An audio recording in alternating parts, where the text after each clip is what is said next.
Seperti itu artinya ya Anda bayangkan misalkan senyawanya asam benzoat, senyawanya benzaldehid, senyawanya asam paranitrobenzoat atau paracetamol atau simvastatin atau beta sitosterol dan jutaan-jutaan senyawa lainnya. Dari sekian jutaan itu ini luar biasa ya, inilah yang sesungguhnya diminta oleh seorang ilmuwan ya. Dari rangkaian dan bergelutnya riset bertahun-tahun itu ya. Kalau sungguh-sungguh itu ya tentu akan melahirkan produk riset terakhir itu adalah menghasilkan suatu teori ya. Teorinya bisa dipakai di seluruh dunia. Nah, itu insya Allah ilmu yang amaliah lah sebenarnya ya. Jadi ilmu yang barokah, ilmu yang bermanfaat untuk kemaslahatan manusia ya. Ya dari segala sudut ya, dari sisi menghitung banyak gelombang maksimum dari suatu senyawa dengan dua aturan tadi ya, Woodward dan Bisergun ya, itu ya setidaknya membantu prediksi seorang peneliti sebelum riset sesungguhnya menghasilkan data. Awal-awalnya sangat diharapkan ya, sangat boleh gitu ya untuk memprediksi kira-kira senyawanya seperti ini jikalau diketahui banyak gelombangnya sekian nanometer ya. Atau sebaliknya satu senyawa ini kira-kira kalau kita tidak punya alat gitu ya, atau mungkin sudah rusak begitu ya, barangkali bisa dipakai ya aturan ini. Tetapi jujur untuk keperluan riset yang ujung-ujungnya nanti keluarannya artikel ya, aturan-aturan ini nggak begitu banyak dipakai ya, nggak banyak dipakai karena jujur pada gelombang tertentu ya, misalkan 325 nanometer itu senyawanya bisa ratusan ya yang memiliki panjang gelombang maksimumnya kisaran itu ya. Itu menjadi penyebab ya, kira-kira aturan-aturan ini menjadi kurang digunakan ya. Kalau bermanfaat sih ya adalah ya, tapi sudah mulai tidak digunakan gitu ya. Ya Mas Bani sebelum sebentar Prof. Ya.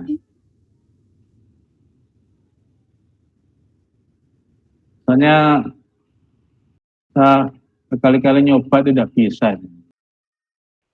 Ya coba ya tak sambil mencoba menunggu ya.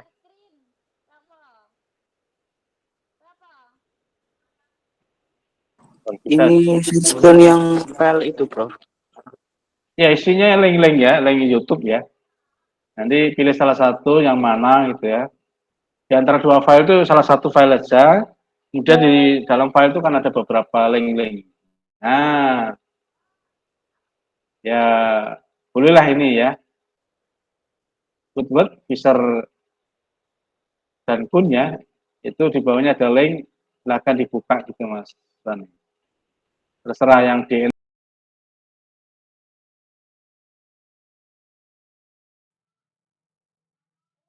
terkonjugasi. Ngomong-ngomong ini kelas ini sudah belum? Sudah belum, Mas Bani? Oke, Prof. Sudah belum ini? Video-video yang link-link ini sudah pernah kita buka belum? Belum, Prof. Kemarin yang video tentang penjelasan dari YouTube. Nah ya ini sama. Penjelasan tentang YouTube itu materi yang mana itu sudah belum? Kemarin apa kemarin? Tentang apa kemarin? Tentang ini atau satunya lagi?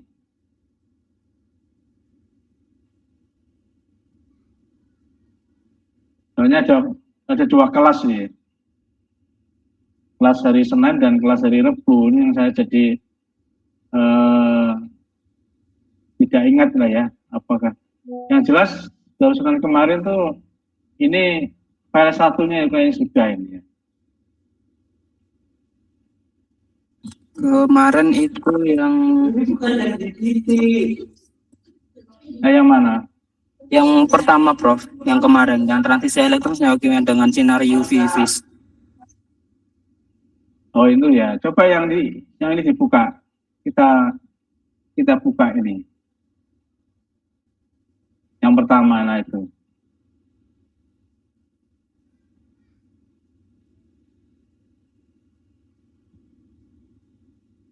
Nah sambil menunggu ya itu ada beberapa aturan Woodward dan Fischer-Kahn ya, Fischer-Kuhn ya. Yang pertama DNA terkonjugasi, berikutnya dienon ya. Hanya ikat terangkap tapi ada alkanonnya gitu ya. Yang disebut juga karbonil alfa beta tak jenuh gitu ya. Itu namanya dienon terkonjugasi. Ini sudah hilang ya, jadi nggak bisa ngomong ya.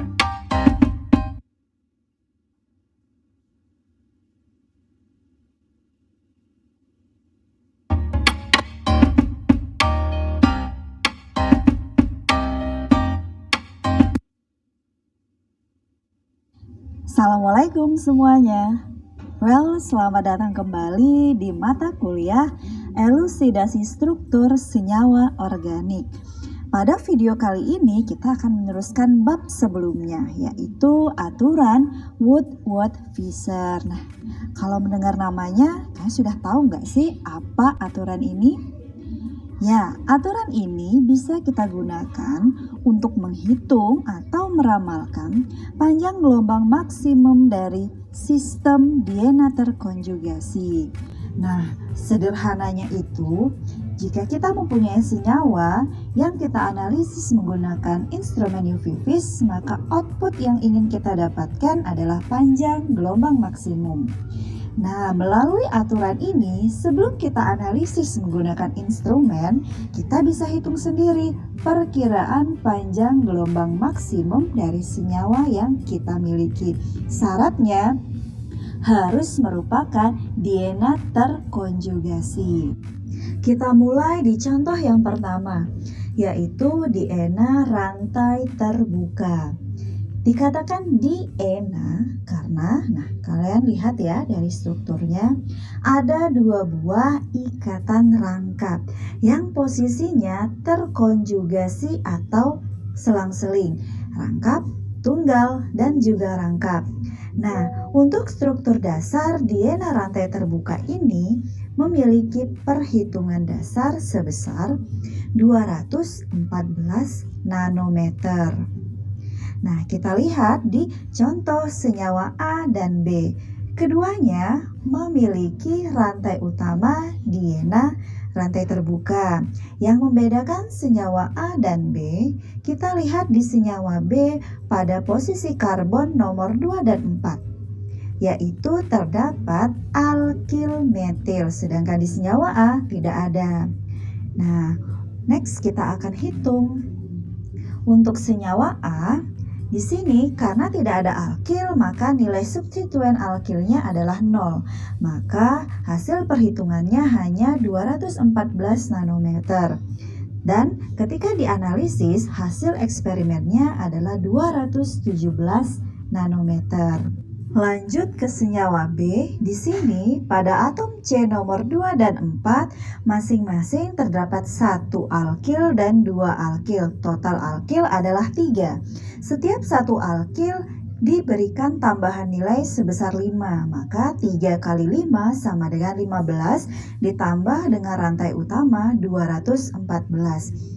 Hasil perhitungannya adalah 229 nanometer, sedangkan eksperimen hanya selisih 1. Hal ini menunjukkan bahwa kita bisa memprediksi hasil eksperimen atau dari instrumen. Kita masuk ke contoh kedua. Tadi sudah rantai terbuka, kali ini rantai tertutup atau siklik. Ada dua jenis, yaitu model A dan juga model B. Pada model A disebut juga sebagai heteroanular atau transoid. Mengapa dikatakan transoid? Karena kita lihat posisi DNA-nya terletak berseberangan atau berada pada cincin yang berbeda. Jika kita misalkan yang sebelah kiri adalah cincin A dan yang sebelah kanan adalah cincin B. Besar perhitungannya 214 nanometer. Sedangkan model B kita sebut juga homoannular atau cisoid. Dikatakan cisoid karena DNA terkonjugasinya berada dalam satu cincin yang sama. Untuk perhitungannya kita tambahkan 39. Jadi diingat model B memiliki dasar 253 nanometer. Sekarang kita perhatikan yang di sebelah kanan ada siklik A dan juga siklik B. Jika kita lihat di siklik B, dia akan bersebelahan dengan salah satu ikatan rangkap yang ada di siklik A. Nah, ini disebut juga sebagai eksosiklik atau adanya ikatan rangkap di luar cincin B, dan berlaku juga sebaliknya. Untuk ini kita beri tambahan perhitungan sebesar 5 nanometer. Selanjutnya kita akan masuk ke contoh DNA rantai tertutup. Nah, kamu bisa pause terlebih dahulu videonya untuk menggambar senyawa berikut. Jika sudah, kembali lagi untuk start videonya agar kita bisa sama-sama menghitung hasil dari senyawa berikut. Nah, kita mulai dari garis hitam tebal. Itu adalah struktur utama heteroanular atau transoid. Pada heteroanularnya terdapat 3 buah alkil yang diberi tanda garis berwarna biru. 3 buah alkil kita kalikan 5, sama dengan 15 nanometer. Selanjutnya yang diberi garis pink adalah ikatan rangkap eksosiklik. Jika kita lihat, cincin A berikatan langsung dengan satu ikatan rangkap eksosiklik. Hasil perhitungannya 234 nanometer, hanya selisih 1 dengan hasil eksperimen. Selanjutnya adalah contoh senyawa berikut. Sama seperti sebelumnya, kamu bisa pause terlebih dahulu untuk menggambar senyawanya. Pada perhitungan ini, garis hitam tebal adalah rantai utama homoannular atau cisoid. Pada rantai utamanya terdapat 3 buah alkil yang diberi garis berwarna biru. Pada rantai B, kita lihat ada satu ikatan rangkap eksosiklik.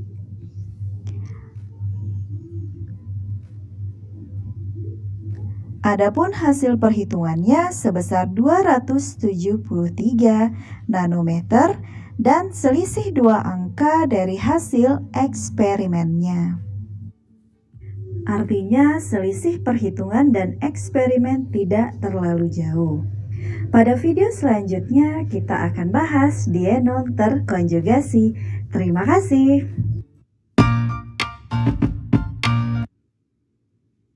Ya. Oke, ini tadi adalah cara menghitung ya, prediksi ya, meramal prediksi ya, menduga gitu ya. Tapi antara perhitungan pakai aturan Woodward dan Fisher-Cohn ya, itu dengan hasil pengamatan atau observe ya, yang satunya perhitungan menghitung banyak gelombang maksimum secara perhitungan atau calculated gitu ya, kalkulasi ya, itu selisihnya bisa 0, artinya sama ya, dan rata-rata 2-3 lah ya, ada yang 1. Tapi kalau 4-5 sudah bisa dicurigai ya.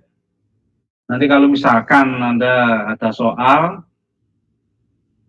dilaporkan hasil pengamatan pada gelombang maksimum misalkan 315 nanometer ya. Terus Anda menghitung ya. Loh kok ketemu 300 ya, kan jauh 15 nanometer selisihnya. Nah, itu pasti ada yang salah. Ya. Jadi selisihnya itu boleh ada, bahkan juga ada yang sama persis ya. Tapi selisihnya rata-rata 1, 2 gitu ya. Ada yang 3 tapi jarang. Seringkali selisihnya 1, nggak sampai 1 atau 2 gitu ya. Kalau ada 4, 5 selisihnya itu bisa dicurigai, apalagi lebih dari 5. Tadi misalnya 15 ya, hasil pengamatan diketahui 315, Anda menghitung 300. Biasanya 15 itu pasti ada sesuatu yang salah. Nah, sesuatu yang salah itulah kemampuan mengidentifikasi berbagai jenis-jenis parameternya tadi. Apakah punya cincin residunya, di mana ditandai pakai warna yang berbeda, misalkan merah. Terus ada perpanjangan ikatan rangkap 1, ya, itu ditandai gitu ya. Kemudian, ikatan rangkap DNA-nya dalam bentuk sisoid, ya, dalam bentuk cis ya, istilahnya cis atau sisoid. Ternyata bentuknya transoid. Nah, itu nilainya induk banyak gelombang ya, harga induk ya, itu untuk ikatan rangkap yang DNA dalam bentuk cis maupun dalam bentuk trans itu beda ya, dan lebih tinggi dalam bentuk cis ya. Cis itu kalau nggak salah 253 nanometer ya. Kalau yang trans tadi yang sudah disampaikan tadi ya, transuit dalam bentuk trans itu 214. Harga induk DNA-nya ya. Belum nanti dia dalam bentuk ada sikliknya.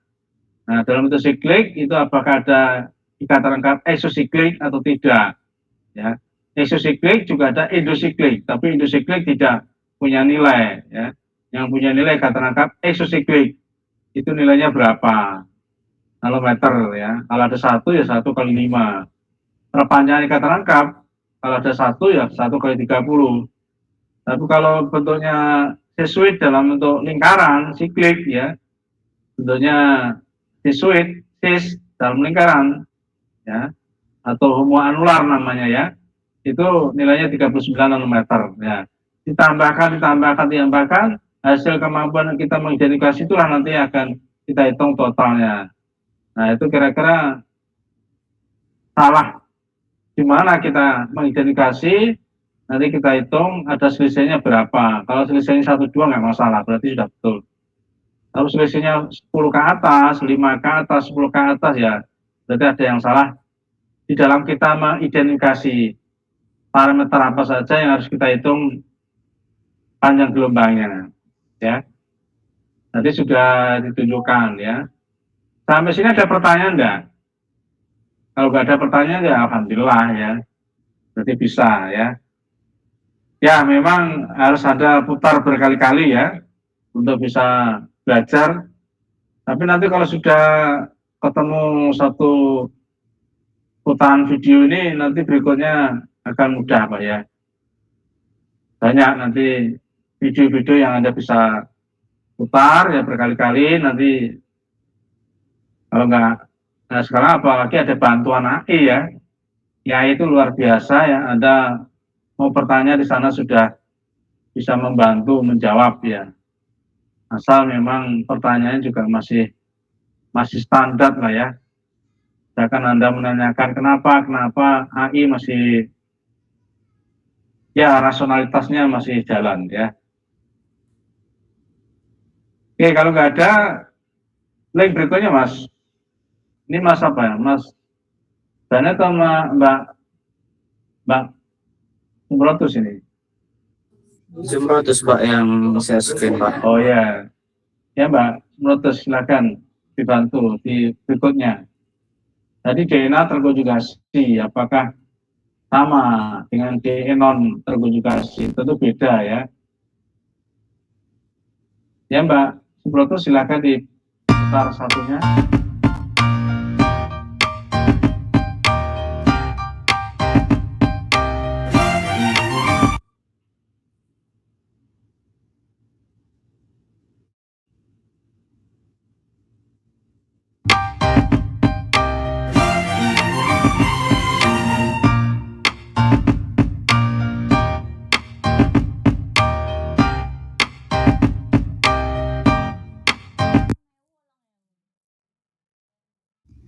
Assalamualaikum warahmatullahi wabarakatuh. Pada video kali ini kita akan melanjutkan pembahasan materi kita berkaitan dengan contoh ketiga aturan Woodward-Fisher, yaitu dienon rantai terbuka. Sebelah kiri adalah struktur utama dienon, dan apabila terdapat perpanjangan konjugasi diwakilkan oleh gambar sebelah kanan. Keduanya memiliki perhitungan dasar 215 nanometer.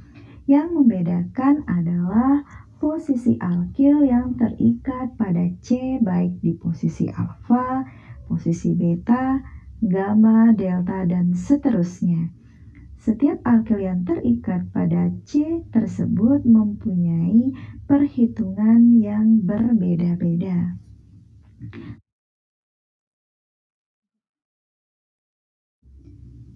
Adapun contoh soal untuk dienon rantai terbuka yaitu adalah senyawa berikut.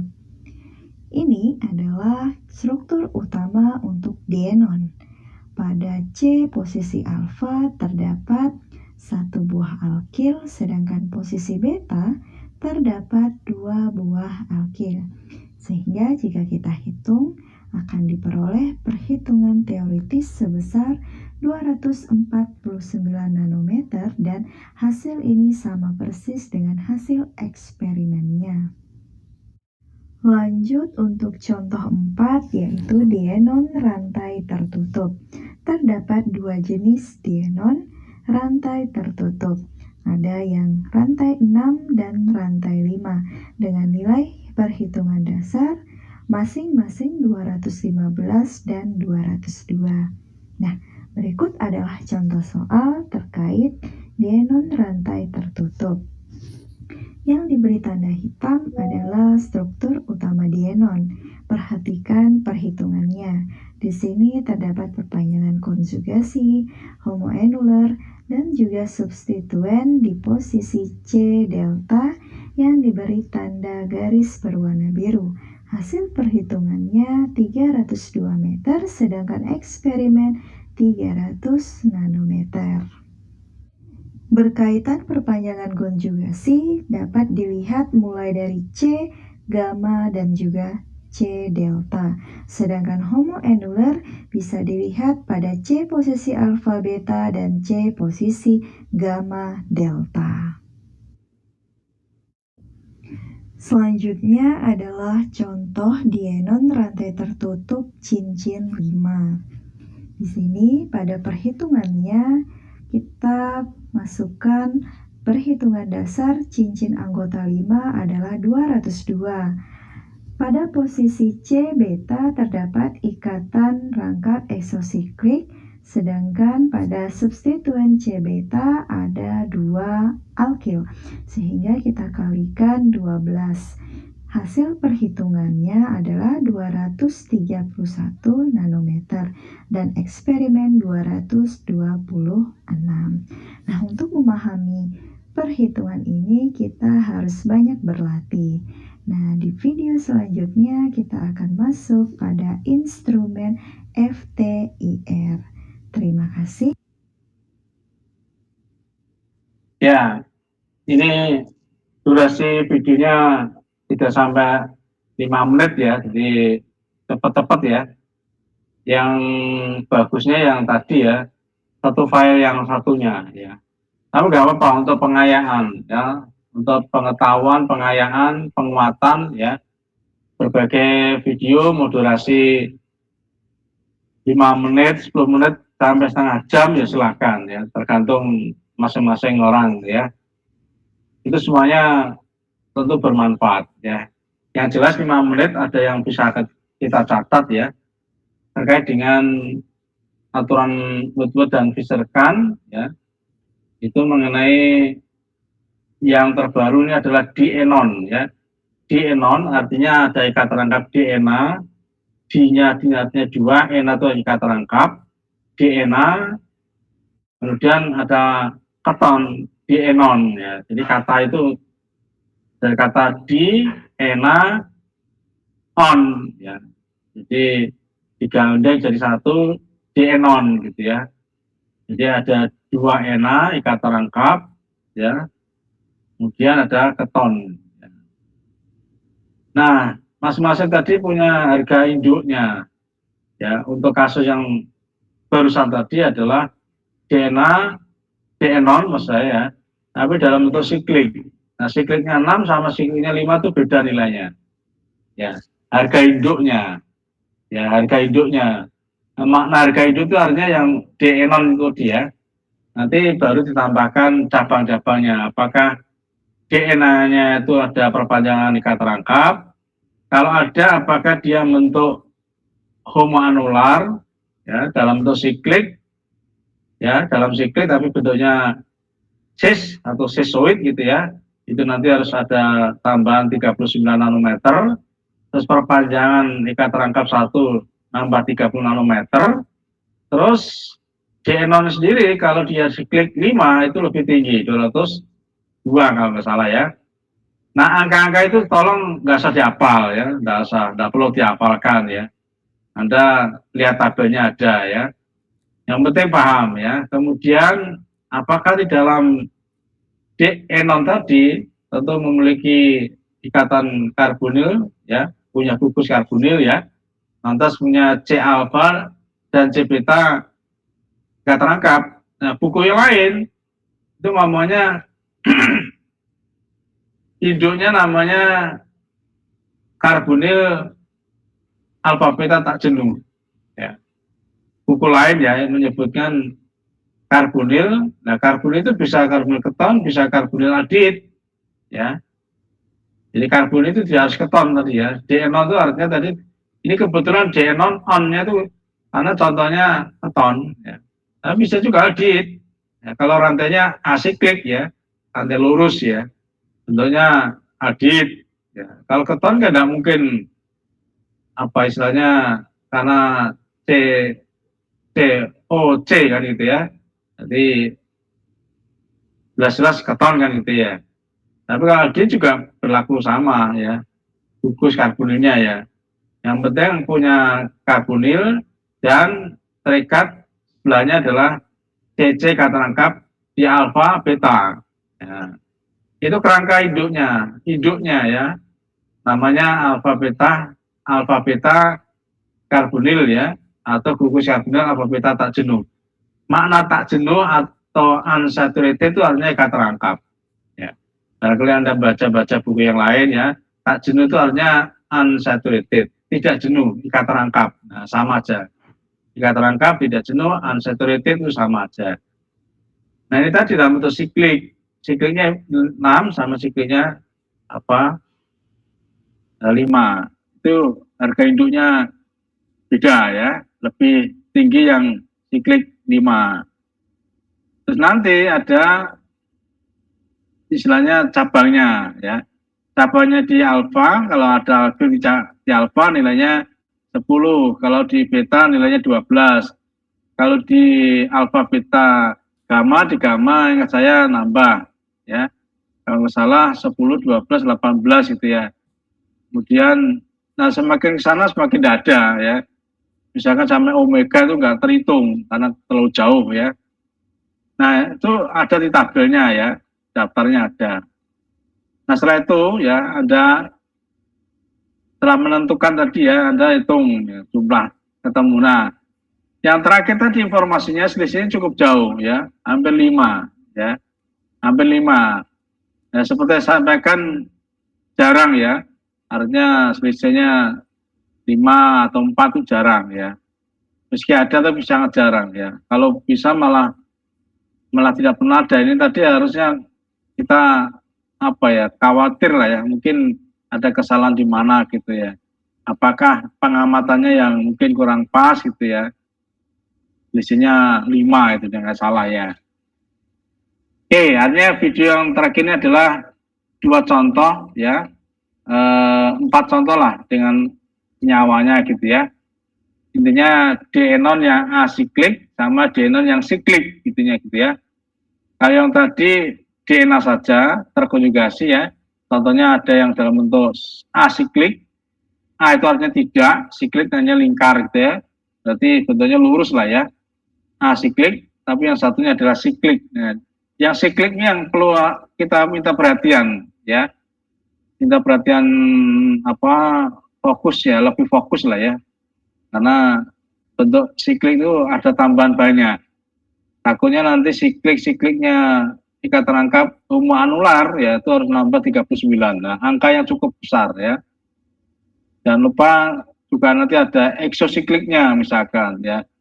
Jika terangkap eksosiklik itu nambah 5. Nah, itu kalau nggak jeli ya, nggak cermat ya bisa aja Anda mungkin lupa jauh ya hasil antara pengamatan dengan perhitungan. Nah, mungkin karena ada yang orang cermat gitu ya. Nah, ini instrumen ini sudah berikutnya IR. Nah, saya belum ke sana ya, masih UV dan UV-nya masih jauh ya. Mungkin Anda Mbak Subrotos ya, mungkin diganti file satunya ya, yang masih bicara tentang banyak ya, menghitung senyawa-senyawa pada gelombang maksimumnya seperti apa. Ini ditutup aja Mbak Subrotos ya. FTR, ya, FTR ini minggu depan aja ya. Minggu depan atau minggu depannya lagi. Ini perlu pertemuan 56 gitu ya.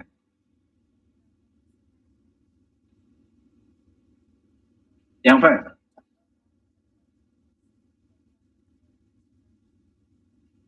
ya saya coba tunjukin yang mana.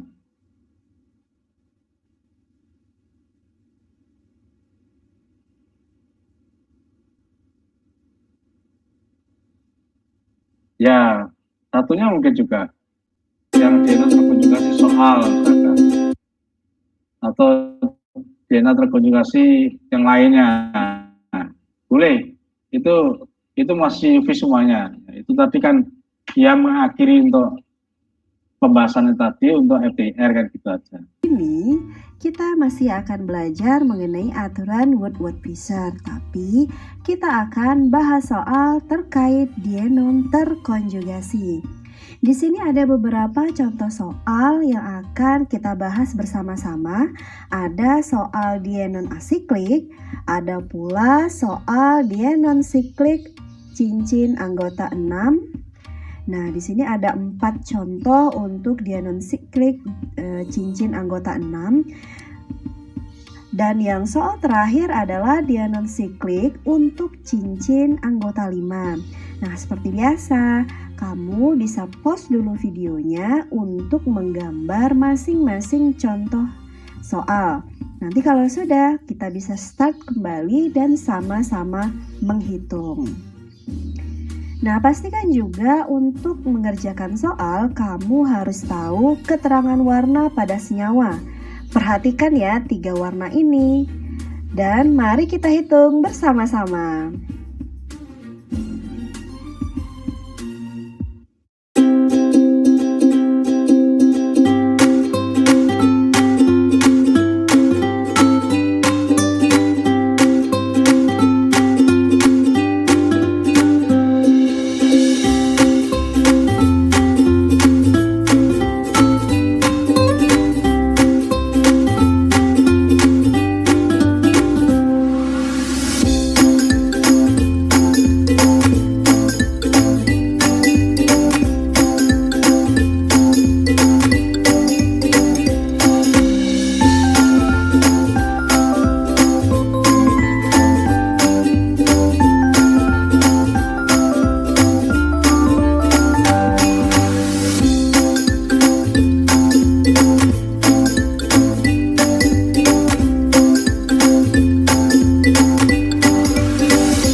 Masih.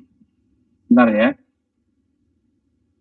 Ini yang saya harus sampaikan ya, yang seringkali banyak yang lupa kali ya dalam mengidentifikasi. Tadi kita sudah mengenal DNA siklik, DNA ya, DNA ya. DNA itu artinya ada ikat rangkap alfa beta, ya, D-nya ya. Kemudian ada juga nonnya artinya keton ya. Ini karena siklik keton, kalau nanti asiklik gitu ya bisa aja aldehid gitu ya. Ketonnya dalam bentuk aldehid. Rumus aldehid itu juga termasuk harga induknya sama ya. Maksudnya nilainya ya. Oke, ini yang siklik denon tapi anggota 6, maksudnya siklik 6. Kalau siklik 5 kan beda ya. Oke, sekarang denon sikliknya beranggota 6 ya. Hanya siklik 6 lah. Tadi kan juga ada siklik 5 ya. Siklik 6 ya, ini 215 ya. Kemudian substituennya di alfa tidak ada ya. Di alfa itu tidak ada substituennya. Anda sudah tahu ya, letak alfa beta, gamma, delta dan seterusnya ya. Habis delta apa ya? Ya nanti terus ya. Tapi kelihatannya setelah delta itu nilainya semakin kecil, semakin tidak punya nilai panjang gelombangnya. Ya. Tapi nanti di tabel ada ya. Nanti kalau di alfa ini ada halogen, misalkan bromo, kloro, ya itu juga ada tabelnya ya. Nilainya berapa, tinggal nambahkan gitu ya. Kebetulan tidak ada, alfa tidak ada substituen ya.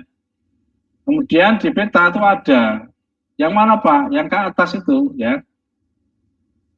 Yaitu substituennya berupa alkil lah. Alkil itu jangan identik metil. Ya pokoknya ada C lah ya. Mau C tersier, C primer, C sekunder atau apalah gitu ya. Pokoknya ada C yang lain ke atas ya. Itu namanya substituen alkil lah ya. Di C beta ya. Itu nilainya 12. Kemudian di gamma nggak ada, mirip dengan alfa ya. Jadi C alfa dan C gamma tidak ada alkilnya. Terus ke delta. Nah, delta itu juga ada ke atas itu. Ya, dan nilainya 18. Ya, substituen itu letaknya beda-beda. Kalau alkilnya terikat pada C alfa nilainya 10. Kalau di beta 12 ini.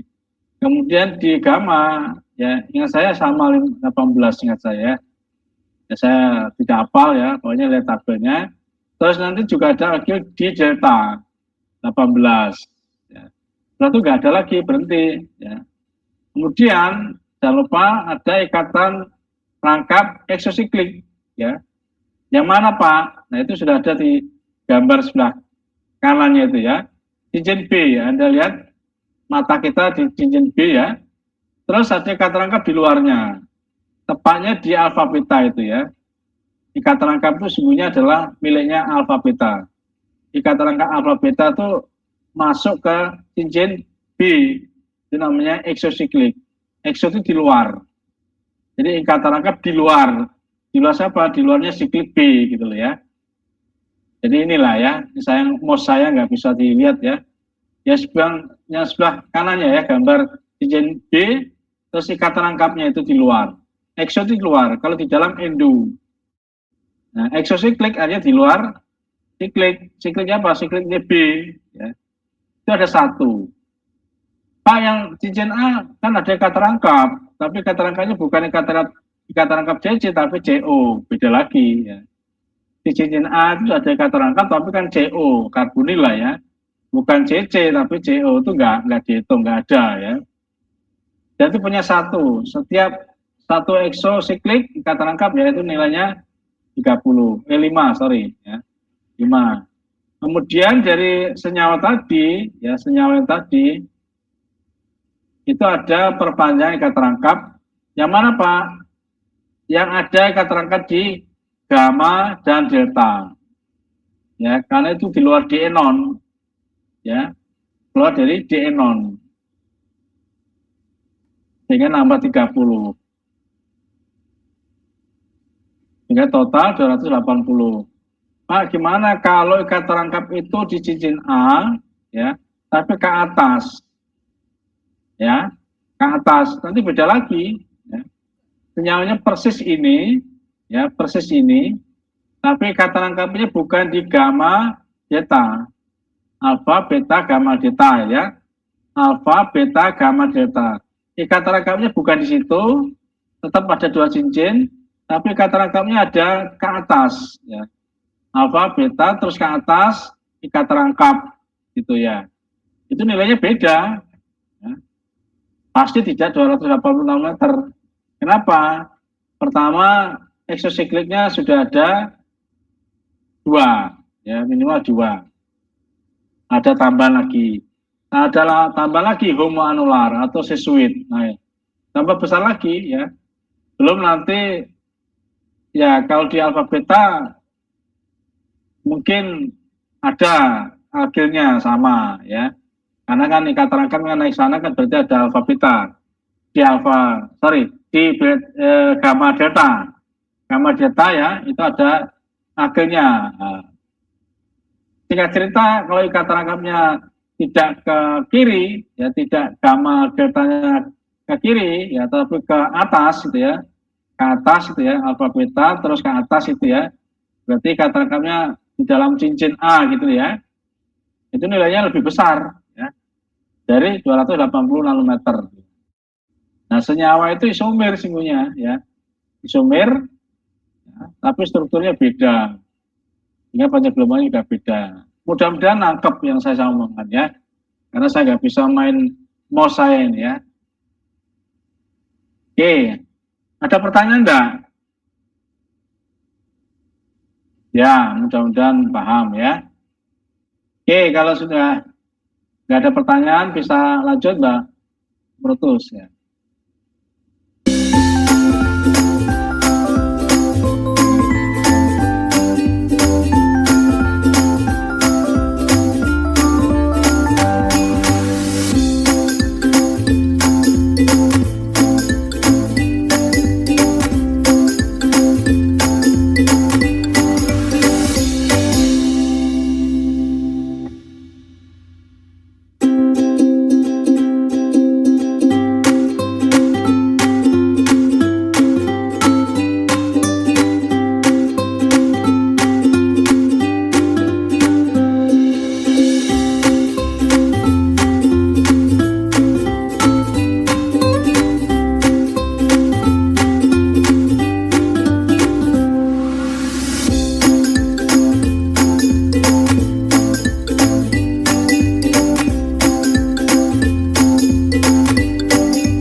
Senyawa nggak apa-apa lah ya, ya.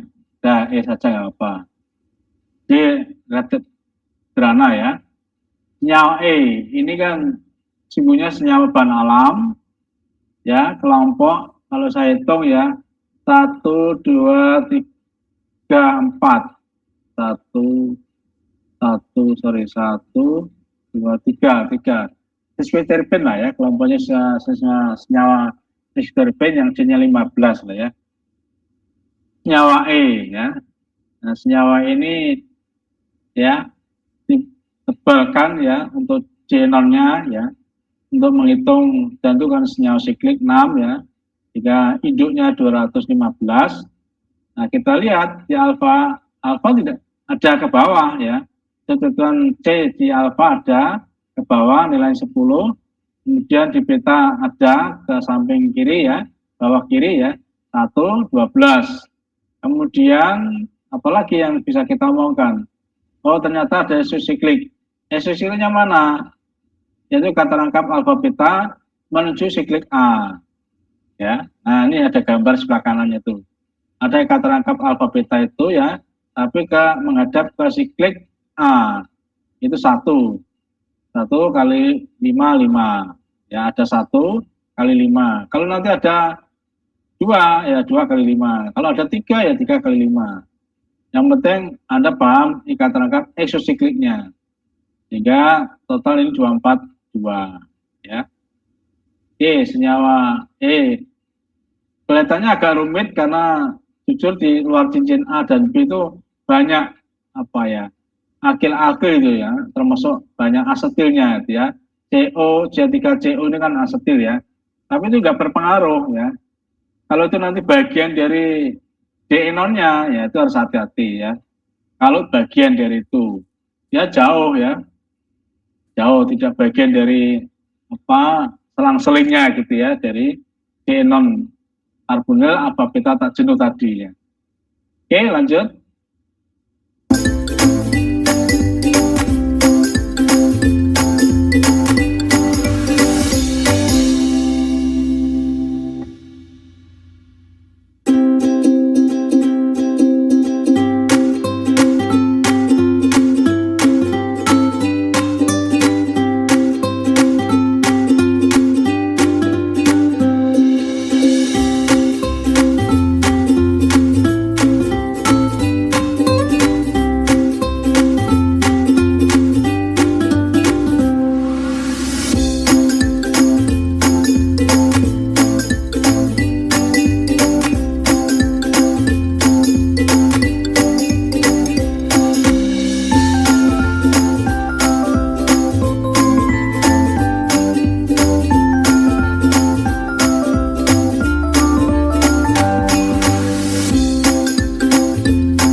Baiklah, demikian hasil perhitungan lambda maksimum dari Ya, Mbak. senyawa-senyawa Ya. di Mbak Semut terus berhenti ya.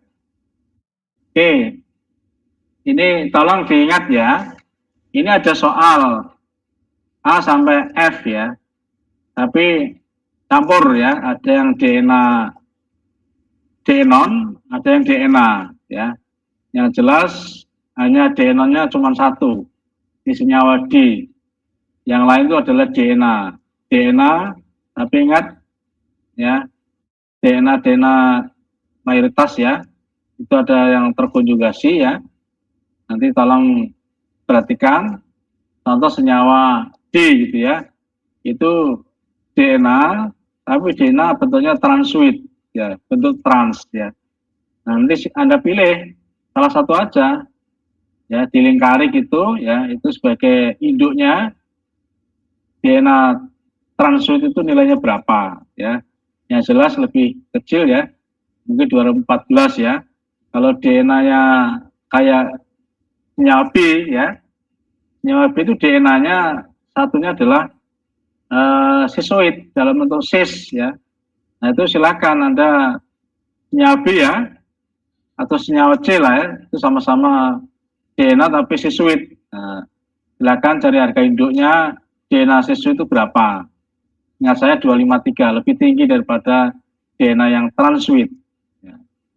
Pak, gimana kalau senyawa E itu DNA-nya ada yang transuit, tapi juga ada yang sisoid. Nah, Anda boleh salah satu ya, atau nanti sama aja. Ya.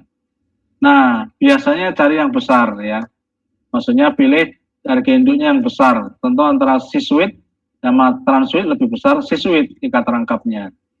Hingga yang di lingkaran ya, yang di lingkar senyawa itu ya, yang E ya, senyawa E. Itu Anda pilih DNA yang sisoid ya. Baru nanti perpanjangannya ada dua ya, perpanjangannya kan ada dua dalam bentuk trans semuanya. Jadi nanti 2 kali panjang perpanjang ikatan rangkap, 2 kali 30 sudah 60. Kemudian ada sisoid sendiri, homoanular itu 39 ya. Kemudian DNA sisoid itu sendiri 253 tambah 39 tambah 2 kali 30 60 ya. Kemudian apa lagi? Nah, DNA homoanular itu ada C apa namanya, cincin residu ya, ada 2. Nah, itu kali 5. Nah, silakan nanti tinggal nambahkan.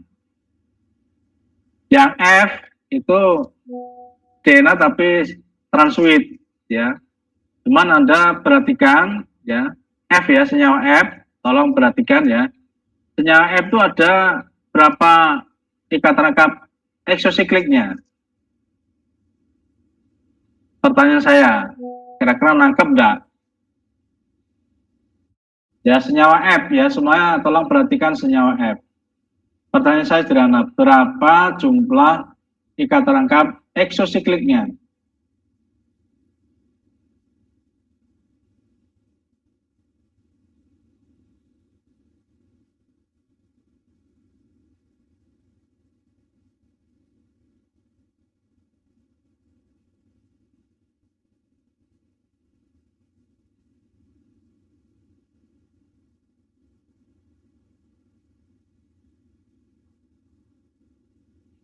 Ayo.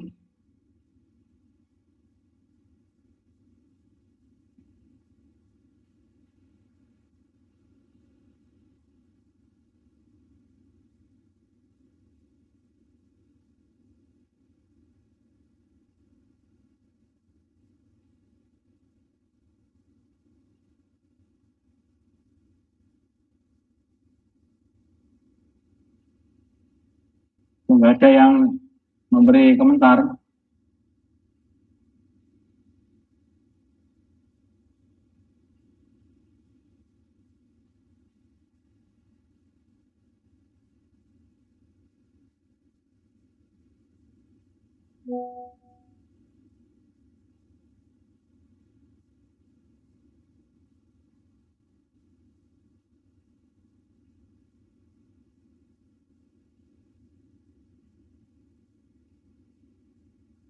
Ada 2, Bro.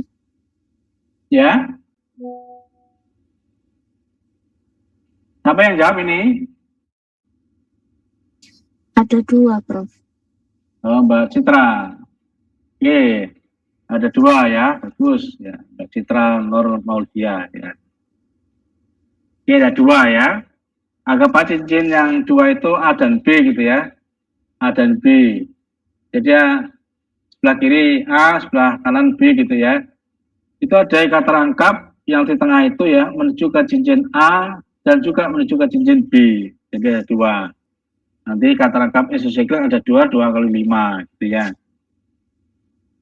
Kemudian ya, yang lain sama aja, DNA transuit nilainya berapa? Tadi 214 ya. 214, kemudian karena ada 2 isosiklik, 2 kali 5, 10 gitu ya. Kemudian, nah silakan DNA-nya itu Anda mulai dari mana ya, tentu Anda lingkarilah ya. Nah, baru nanti di dalam masing-masing kata rangkap itu ada nggak alkilnya? Alkilnya ada berapa? Ya, ikatan rangka sebelah kiri ada 1, 2. Kemudian 3 ke atas ya. Kemudian ikatan rangka sebelah kanan 1. Ya, total ada 4. 4 akil ya, ada 4 akil di dalam ikatan DNA, ikatan rangkap 2 itu tadi ya, DNA itu ya. Jika ngalikan berapa ya, masing-masing ya. Kayaknya kali 5 tadi ya. Intinya Anda harus mengetahui alkilnya ada berapa ya, yang terikat di ikatan rangkap terkonjugasi ini. Oke. Intinya ini ada soal, tolong dikerjakan ya. Terus nanti tulis tangan ya.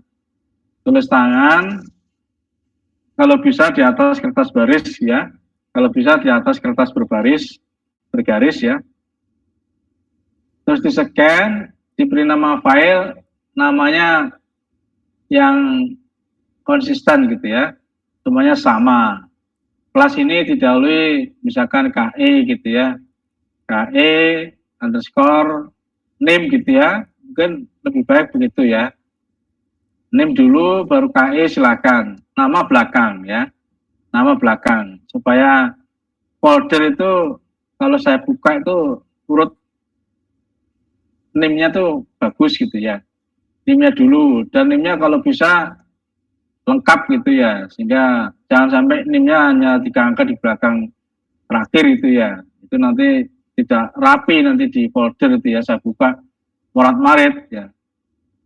Ya tolong hasil scan nanti disimpan format PDF, diunggah ke link Google Drive ya untuk kelas KE, untuk mata kuliah penentuan struktur logo tugas 1 lah gitu ya. Nanti banyak tugas ya. Intinya ini sudah 2 kasus ya, yaitu induk D-enon sama induk DNA ya. Tapi ini sederhana ini ya. Ya, D-enon pun yang D ya, itu satu-satunya senyawa dari 7 ini ya, hanya 1 jenis D-enonnya. Nah, ya, ingat di alfa beta kata terangkap ya, tak jenuh itu ya, di alfanya ada OH. Jadi nanti dicek di tabel, OH itu menambah perpanjangan paling gelombang berapa ya.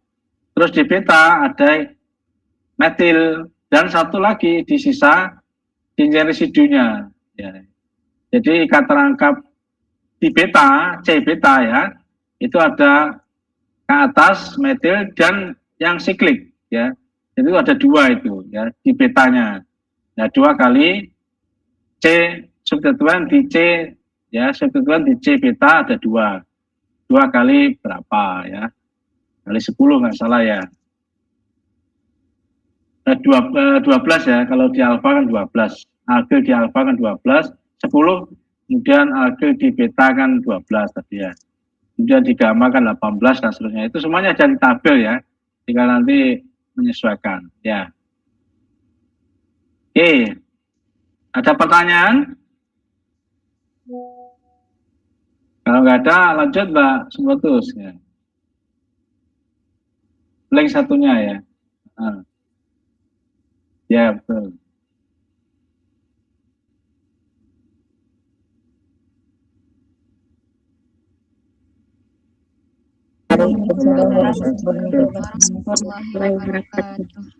Ya baik, terima kasih untuk yang bisa.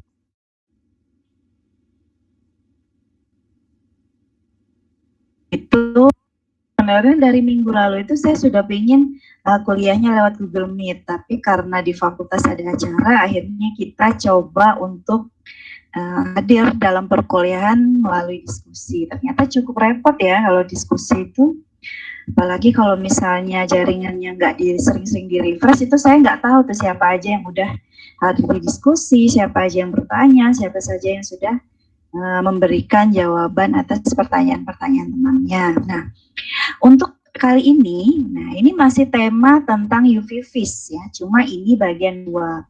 Nah, kurang lebihnya kalau yang pertama itu sebenarnya cuma kayak mengenalan sebenarnya instrumen UV vis itu instrumen yang seperti apa gitu kan. Alat itu bisa mendeteksi gitu kan, mendeteksi suatu senyawa sehingga bisa memberikan suatu output berupa spektra UV vis. Bagaimana caranya? Nah, itu sebenarnya cuma pengenalan. Karena kalau misalnya teman-teman ingin mengupas tuntas yang namanya instrumen UV vis, itu ada di mata kuliah kimia analisis instrumen. Biasanya seperti itu ya. Nah, kalau di elusidasi ini kita lebih membahas output ya. Jadi output data yang dikeluarkan oleh si instrumen itu. Nah, jadi misalnya kalau teman-teman masih bingung gitu kan, kalau terkait dengan instrumentasi bisa lebih paham lagi di kimia instrumen. Nah, kalau berbicara outputnya, nah ini di sini kita belajarnya. Dan itu pun memang dibatasi khusus untuk senyawa-senyawa organik ya.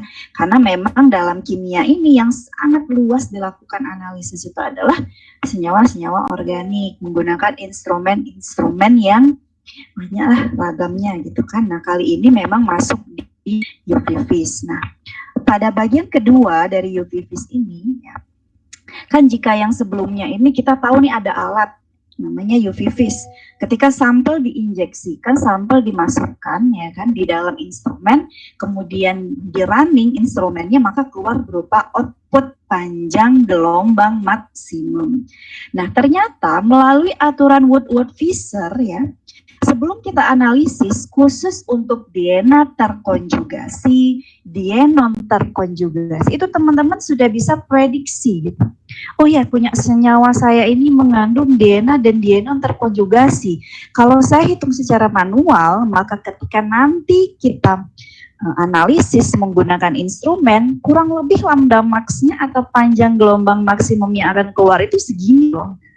Jadi itulah yang akan kita pelajari pada bagian kedua. Nah, quotes dari saya itu gini ya, the expert in anything ya kan was once a beginner. Jadi maksudnya itu mungkin pada saat mengambil mata kuliah ini banyak nih yang pusing, ya Allah ini mata kuliah tentang apa gitu kan, ini salah klik mata kuliah atau gimana. Nah, intinya adalah ya, untuk bisa paham suatu mata kuliah apapun, kita itu harus bermula dari yang tidak tahu apa-apa. Jadi kita bermula dari sesuatu yang ibaratnya itu amatir sebelum kita mencapai titik profesional.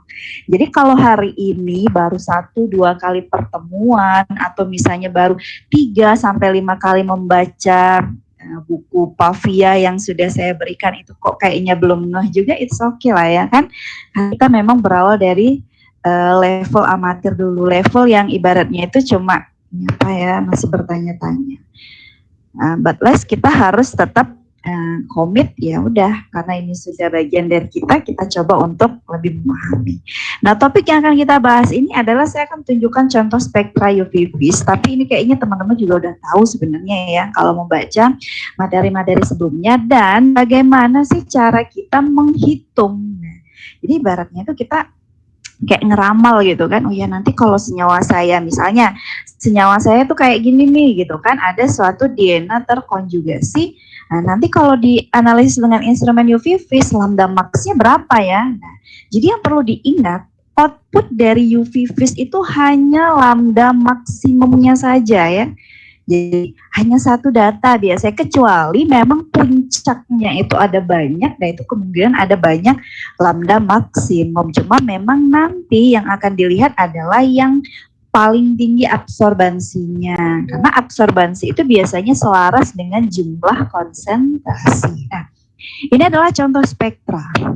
Ya, jadi contoh spektranya itu tuh seperti apa namanya, kayak gunung gitu kan. Nah, misalnya tadi kan saya bilang loh, Ibu tadi bilang kalau data spektra UV vis itu hanya satu lambda maksimum loh. Nyatanya ini kok dalam satu data ada 3, Bu. Nah, ingat lagi pembahasan kita yang minggu lalu. Minggu lalu kita sempat berdiskusi sama-sama nih tentang faktor-faktor yang mempengaruhi atau yang bisa menyebabkan lambda maksimum ini bergeser. Salah satunya adalah pengaruh solvent atau pengaruh larut, ya kan? Tapi kalau misalnya ada pertanyaan lagi loh, Bu, saya kan ketika analisis sampel saya padat gitu kan, sampel saya nggak cair, kenapa kok solvent berpengaruh? Nah, kembali lagi pada saat kita melakukan preparasi analisis suatu sampel untuk diuji secara menggunakan instrumen UV vis, sampel kita ini harus larutan. Jadi walaupun kita memberikan sampel nih kepada si laboran yang memegang alat instrumen, nih sampel saya nih padat nih, solid gitu kan, warnanya kuning, tolong dianalisis. Nah, nanti si laboran akan bertanya, ini sampel kamu larutnya di larut apa gitu kan. Kalau kamu cuma bilang, oh iya dia larut polar gitu, otomatis kan laboran bisa aja menggunakan berbagai macam varian pelarut polar, misalnya etanol, metanol, dan lain sebagainya. Dan akhirnya, ya kan, lambda maksimum yang dihasilkan ini juga macam-macam jadinya, karena apa? Ada pengaruh solvent, ya kan. Ini tadi. Jadi kalau misalnya muncul ada 3 kayak gini, itu ada pengaruh solventnya. Jadi dengan solvent yang berbeda-beda, misalnya pakai etanol, dia bisa jadi itu di 230, tapi begitu ganti sikloheksan, dia geser jadi 272 atau 282. Apakah data saya salah gitu kan? Belum tentu salah, kamu harus paham dulu gitu kan. Apakah misalnya menggunakan standar pelarut ini, kira-kira rank pergeseran lambda maksimumnya berapa. Tapi kalau ganti pelarut dia akan geser kemana? Apakah dia ke panjang gelombang yang lebih pendek atau ke panjang gelombang yang lebih panjang? Apakah batuan kromik ya kan? Dan lain sebagainya. Nah, ini adalah contoh spektra ya.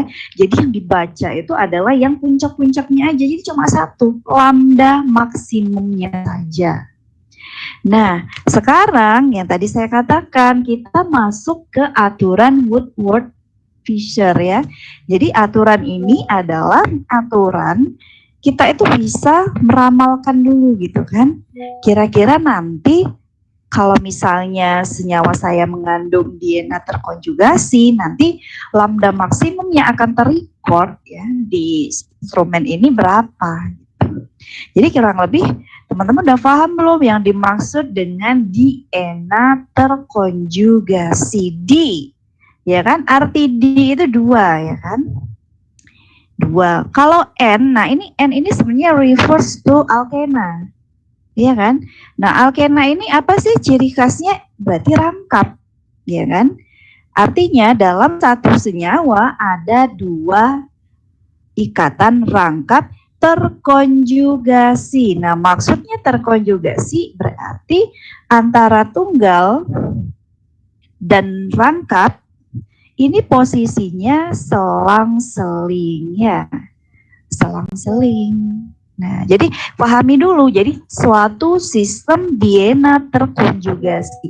Nah, contoh sederhananya adalah ini, ya kan? Jadi dalam satu senyawa ini ada 2 ikatan rangkap. Nah, yang posisinya ini terkonjugasi, rangkap, tunggal, rangkap, dan tunggal. Nah, ini dikatakan DNA bukan siklis. Nah, siklis ini kan artinya apa? Siklis itu yang rantai tertutup. Jadi ini adalah DNA rantai tertutup. Nah, kalau DNA rantai tertutup atau siklis ini contohnya seperti ini, gitu kan? Nah, kalau untuk yang DNA rantai tertutup itu dia ada 2 macam, ada yang heteroanular sama yang homoanular. Nah, kalau misalnya asing nih, saya nggak ngerti nih Bu, heteroanular apa, homoanular apa, dan kebetulan baca materi belum sampai akhir gitu kan. Di heteroanular artinya DNA-nya yang terkonjugasi itu seberang ya, jadi maksudnya berada di cincin yang berbeda. Nah, atau kalau nggak paham juga trans ya kan, transoid. Trans, kalau trans itu artinya apa? Seberang ya kan, berseberangan. Nah, jadi di sini ada 2 cincin, anggaplah ini cincin A, ini cincin B. Nah, di mana masing-masing ikatan rangkapnya itu ada di cincin yang berbeda, mereka saling seberangan. Jadi kan yang rangkap di B ini ada di seberangnya si cincin A. Begitu juga rangkap yang ada di cincin A itu di seberangnya dari si cincin B ya. Nah, sedangkan homoanular ini dia tuh kayak cis itu dalam satu posisi ya kan, atau dalam satu siklik. Nah, ini berarti kan DNA terkonjugasinya ini rangkap, ini tunggal, ini rangkap, ini tunggal, itu ada di dalam cincin yang sama, yaitu cincin A.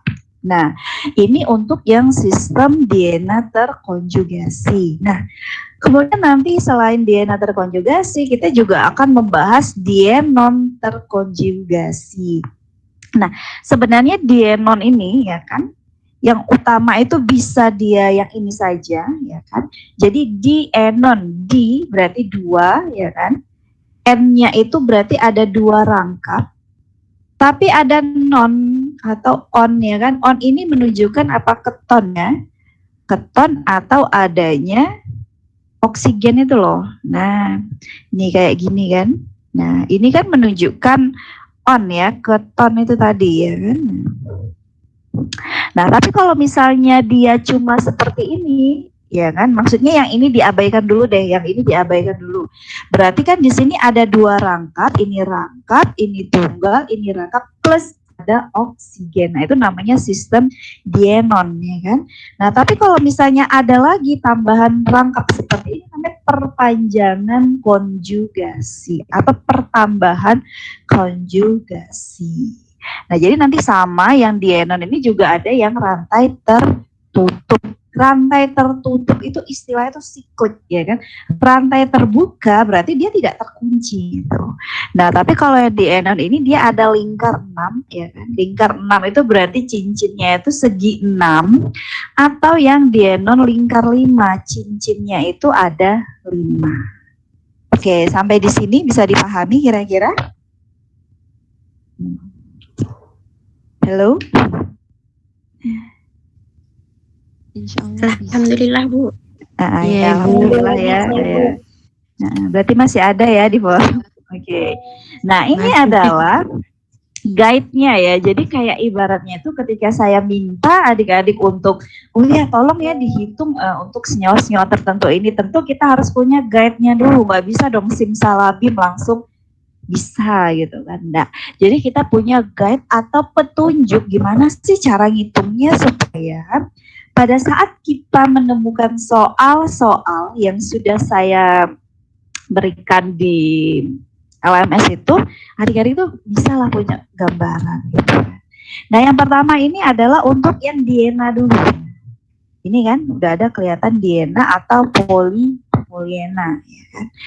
Nah, kalau polyena ini nggak usah bingung, polyena ini artinya ada perpanjangan atau pertambahan konjugasi. Jadi kayak misalnya ini kan adalah ini ya parent chromophore-nya atau chromophore induknya, ya kan, induk dari si diena, ya kan. Nah, kalau misalnya nanti tiba-tiba ada perpanjangan seperti ini, nah inilah yang kita katakan sebagai polyena atau perpanjangan konjugasi. Nah, jadi kita fokus ke induknya dulu. Nah, jadi sebelum ada rantai tertutup, ini kan rantai terbuka dulu. Nah, ini dia akan punya perhitungan lambda, itu adalah 214. Kemudian apabila ada alkyl substituen, ya kan, mau di posisi manapun, jadi alkyl substituen ya, R itu bisa macam-macam ya, namanya alkyl ya kan, itu adalah alkana yang kehilangan satu ya, alkana hilang, gimana nih nyingkatnya, hilang satu atom H-nya. Contohnya kita punya CH4, ini kan namanya metana, begitu dia jadi CH3, nah ini kan dia menjadi metil. Nah, metil ini adalah suatu alkyl dan begitu juga seterusnya. Nah, apabila ada alkyl yang melekat pada induknya, ya kan, ini akan nambah 5. Nah, kemudian nanti yang paling unik itu adalah exocyclic. Nah, sebenarnya di video itu saya pernah jelasin sih, kalau teman-teman punya kuota lebih ya, ada istilah exocyclic, ada istilah endocyclic, ya kan, endocyclic. Nah, exocyclic itu, ya, contohnya ini, kita fokus ke cincin yang B, ya kan. Nah, kita fokus di cincin B.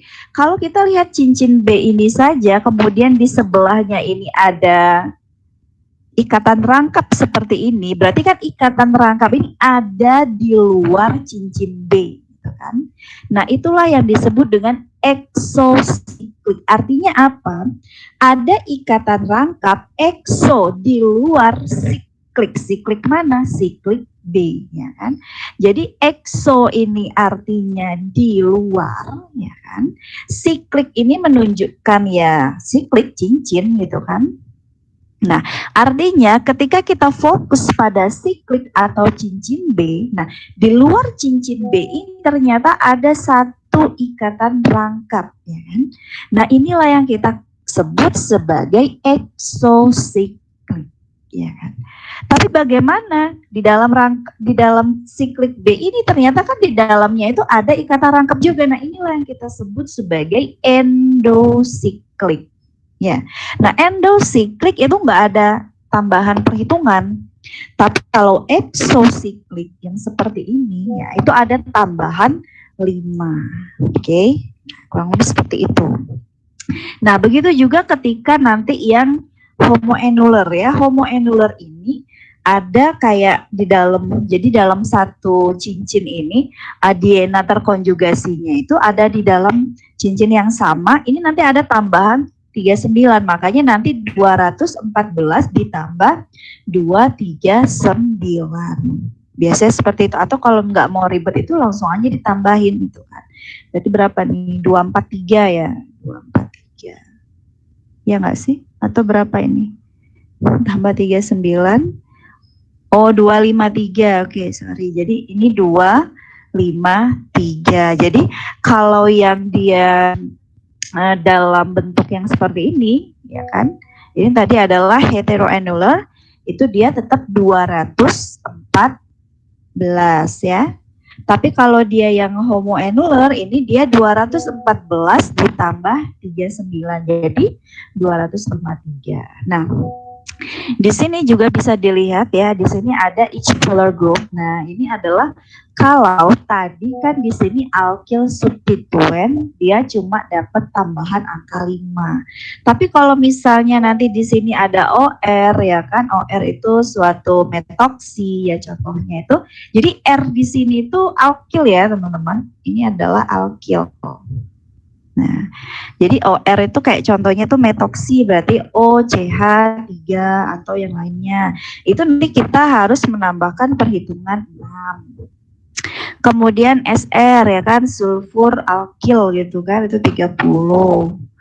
Kemudian di sini ada yang halida itu 5. Kemudian kalau di sini NR2, nah NR2 ini bisa amida, bisa amida juga. Ini tambahnya 60. Nah mungkin kalau membaca aturan kayaknya bingung ya, karena apaan sih coba gitu.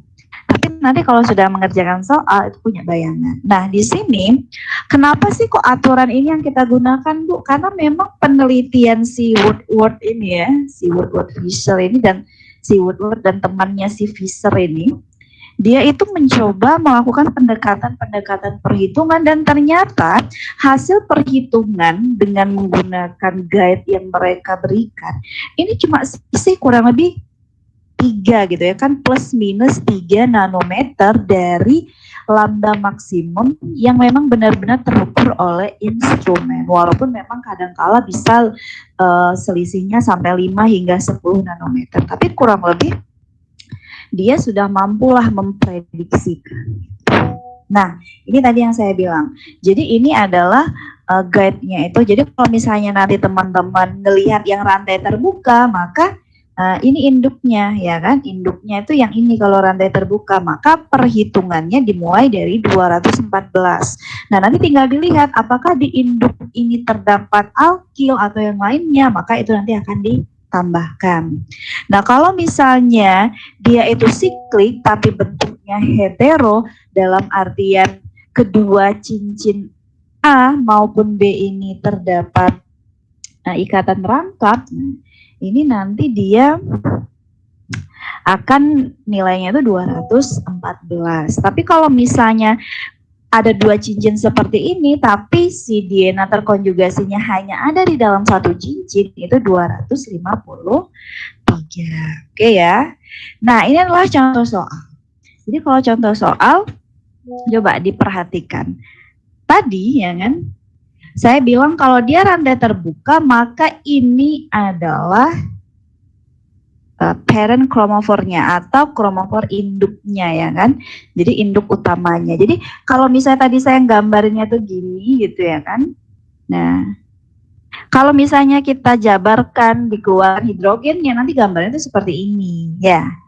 Nah, jadi nanti karena di sini di setiap atom C yang menjadi indukannya itu adalah atom H ya kan, maka atom H ini kan tidak ada pengaruhnya, maka dia nilainya langsung ke hitungannya berarti 214 nanometer. Dan ternyata pada saat kita melakukan eksperimen, nah eksperimen ini artinya kita ujikan sampel ini ya menggunakan instrumen UV vis, maka ditemukanlah panjang gelombang maksimumnya atau lambda maksimum itu 217 nanometer ya. Oke. Kemudian Nah, kemudian ini bedanya. Begitu yang di sebelah kanan, nah ini tadi adalah indukannya, ya kan? Ternyata kalau misalnya deh mau milih ini C1, C2, C3, C4 gitu kan. Nah, untuk yang utama, indukan utamanya tetap yang saya lingkarin merah. Ini 214. Hanya saja pada indukannya di C nomor 2 terdapat alkil. Oke, metil ya.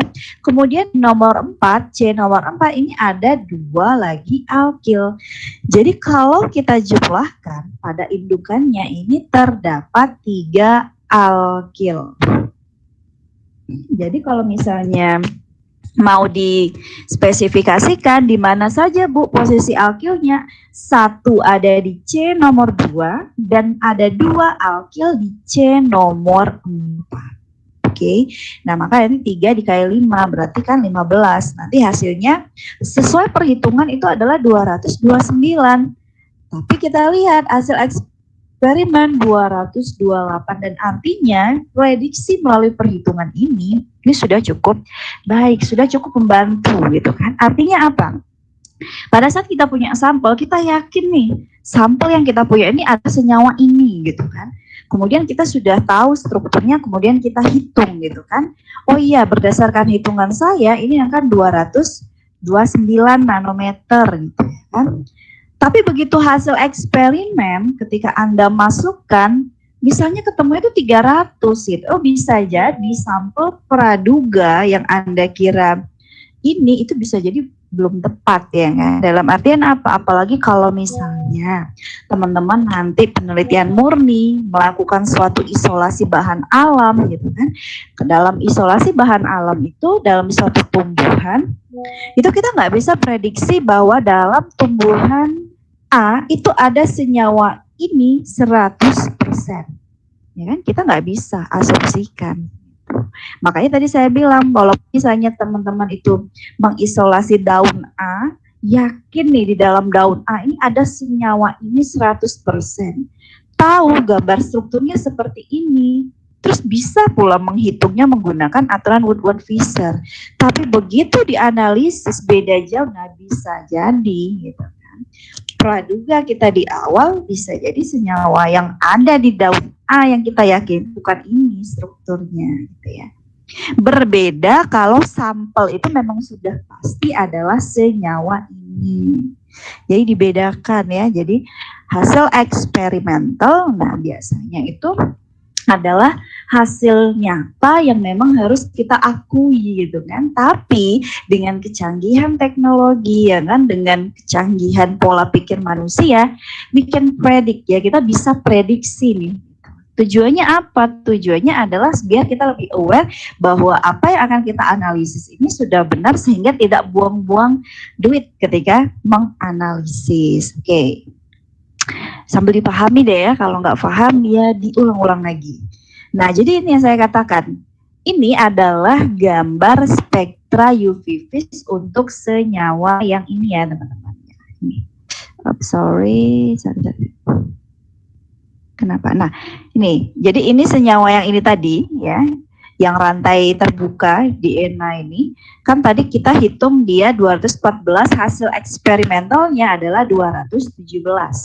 Nah, ini saya coba ya kan, menggunakan kimia komputasi, kita coba untuk memprediksi si senyawa tadi kira-kira kalau berdasarkan perhitungan komputasi atau perhitungan komputer gitu. Spektra lambda maksimumnya ini nanti menunjukkan berapa nanometer, ternyata ketemunya sekitar 212,79 atau at least kita bisa kisaran 213 nanometer. Dan ini menunjukkan apa teman-teman? Itu prediksi 200, jadi prediksi bukan eksperimennya. Jadi eksperimen berkata 217 nanometer ya kan. Prediksi kita menghitung 214 nanometer dan secara komputasi itu 213 nanometer. Artinya eksperimen ini kita bisa lakukan pendekatan dan melakukan prediksi secara ya kalau perhitungan 214 ini kan kita hitung manual. Kalau 213 ini kita secara komputasi ya. Jadi artinya apa, kemajuan teknologi ini benar-benar membantu kita untuk melakukan pra-analisis ya. Jadi ini contoh spektranya. Nah, ini untuk yang rantai tertutup. Nah, sebelum saya masuk ke rantai tertutup, ada pertanyaan nggak kira-kira untuk rantai terbuka?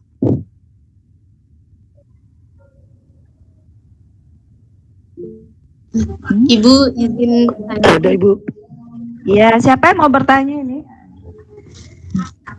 Nisa Ibu. Ya, silakan, Dek.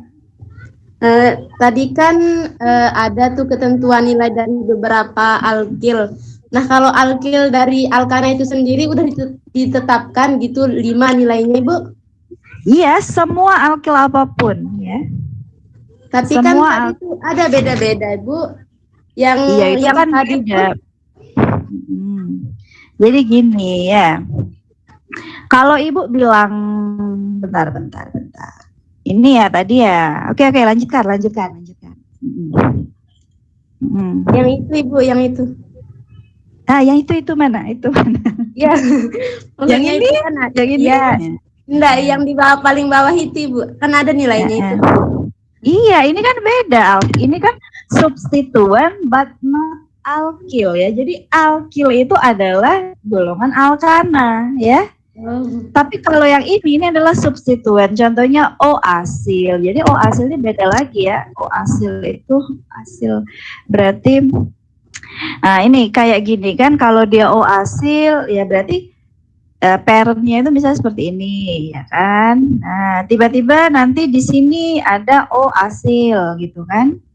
Nah, maka substituen yang di sini misalnya di sini anggap C1, C2, maka di C2 ini kan ada substituen ini, ternyata nilainya 0. Atau mungkin di C nomor 3 di sini ada C2H5.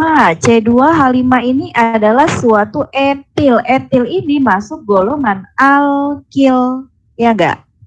Ya kan? Ya, Ibu. Etana yang kekurangan 1 hidrogennya. Nah, maka etil ini dia akan masuk ke perhitungan yang 5. Jadi pokoknya alkil apapun, jadi alkil ini adalah golongan alkana apapun ya, yang kehilangan 1 hidrogennya, maka dia akan masuk hitungan 5. Tapi kalau misalnya nanti di C nomor 4 ya kan, ternyata ada etoksi tadi OR ya, OCH3. Jadi OCH3 ini adalah OR gitu kan. Maka perhitungannya beda. Ini ada 6. Berarti nanti kan parentnya itu 214, kemudian di C nomor 4 ada OR, maka ini akan ditambah 6 gitu ya. Jadi kita sesuaikan. Jangan nanti di sini ada OCH3 maka alkil ini yang dimasukkan, tidak ya. Iya, Ibu ngerti. Ya, oke ya. Nah, pokoknya kalau dengar kata-kata alkil itu adalah golongan alkana apapun yang H-nya itu udah hilang 1. Oke ya, semoga bisa dipahami. Oke, tadi laki-laki, siapa tadi yang nanya? Oke, di suara cowok deh. Fadila Ibu. Ya, Dek Dila, gimana? Ya Ibu. Ya. Pertanyaannya masih seputaran Nisa. Ya, contoh soal yang nomor 2 ini Bu. Jadi apakah dari rantai induknya atau parent kromosomnya ini mengikat lebih dari 3 atau lebih alkil, apakah tetap dikalikan 5 seperti itu? Oh, tetap. Jadi gini, ya kan? Ini kan parent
Beberapa kloroform bisa. Intinya gini, cari pelarut yang dia sendiri ya kalau kena sinar UV vis tentunya ya, itu tidak akan mengganggu yang biasanya nilainya di bawah 200. Contoh hexana ya, pelarut hexana untuk melakukan senyawa-senyawa steroid, terpenoid gitu ya. Hexana tidak akan terbaca ya, karena hexana kalau dilihat ikatannya kan C-nya 6, hanya 12 kan gitu ya. Semua ikatan CH kan termasuk jenis ikatan sigma. Itu kalau kena sinar UV vis, transisi elektroniknya terjadi antara sigma ke sigma bintang. Nggak ada yang lain transisi jenisnya ya. Nah itu muncul di daerah di bawahnya UV vakum, di bawahnya 165 nanometer. Sementara spektrum kita settingannya mulai 200 sampai 750. UV vis itu settingan alatnya biasanya kalau kita nggak nyeting sesuai keperluan, kepentingan gitu ya, itu kayak sudah disettle gitu ya, sudah ditata, sudah diatur gitu ya, itu akan muncul 200 sampai 750 atau 800 boleh ya. Artinya metanol, termasuk heksan tadi ya, itu tidak akan muncul sehingga tidak mengganggu panjang gelombangnya terhadap sampel. Metanol juga demikian, flavonoid misalkan, itu gunakan pelarutnya metanol. Insya Allah metanol pelarut yang umum, ya, maksudnya hampir semua senyawa organik yang polar itu akan larut dalam metanol. Etanol juga bisa, ya. Tapi syarat utama yang paling utama ketika Anda menguji UV vis yaitu harus betul-betul larutan homogen, ya. Nah, sehingga sekali lagi mengingatkan yang dibaca, yang dilihat adalah puncak-puncaknya, sehingga ada istilah panjang gelombang maksimum, ya. Kata max itu ya puncak-puncaknya saja. Nah, flavonoid biasanya punya 2 puncak. Kenapa demikian? Itu ada sejarahnya, ada teorinya, ya. Karena di dalam struktur flavonoid itu minimal ada cincinnya ACB, gitu ya, ACB, di mana 2 cincin ACB itu cincin bensin ya, itu memang sejarahnya dibuat melalui 2 proses pembentukan biosintesis ya, dari asam sinamat dan asam sikimat. Sehingga itu muncul 2 peak, 2 puncak ya. Dan puncaknya macam-macam. Ada yang asalbannya tinggi ke rendah, ada yang rendah ke tinggi, ada yang mirip, sama, atau selisihnya sedikit dan sebagainya. Itu macam-macam ya. Spektrum UV vis-nya. Nah, tadi yang paling sederhana sama DNA konjugasi ya. Dikenalkan dalam keadaan transuit, satunya homoanular atau cis-suit tadi ya. Nilainya beda 214 sama 253. Ternyata 253 itu ya juga jumlah dari 214 transuit ditambah dia ada homoanularnya 39. Hingga 214 tambah 39 253 itu sejarahnya dari situ. Kemudian saya rasa cukup ya menghitung tadi seperti itu tadi ya. Silakan diputar-putar video tadi ya. Nah, tadi ada tugas ya, tolong ada 7 senyawa, silakan dikerjakan ya. Sebelum saya tutup ada yang disampaikan, ada pertanyaan? Kalau nggak ada ya, sebenarnya di jam 4 ini persis tadi juga ada penyamaan persepsi ya, online juga ya. Karena besok saya juga ditugasi Direktorat untuk mereview ya, mereview atau munaf ya, laporan kemajuan RKI Riset Kolaborasi Indonesia ya. Ya ini tadi karena juga linknya rewel gitu ya, sehingga tidak lancar ya. Akhirnya hanya menyerahkan materi saja dan besok jam 1 kita mulai. Ya. Oke, nggak ada ya. Kalau nggak ada kita akhiri. Terima kasih atas atensinya, kehadirannya. Bila taufik wal hidayah. Assalamualaikum warahmatullahi wabarakatuh. Waalaikumsalam warahmatullahi wabarakatuh. Ya, kita tutup ya. Waalaikumsalam warahmatullahi wabarakatuh.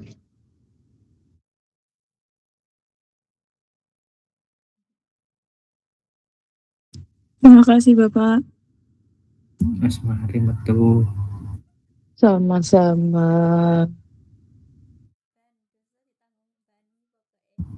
Ditanggung Dina, sing duwe rencana. Enggak semuanya sutradara happy nah. Ditanggung Dina wis Dina sing Bumi duwe sinyalnya rencana. diputus. Tak screenshot no yo chat Bani. Screenshot. Ya, betul. Terima kasih ya guys. Terima kasih atas kerjasamanya. Bye. Kenapa Pak? Pancen Dina iki sing Oh, nggih Pak.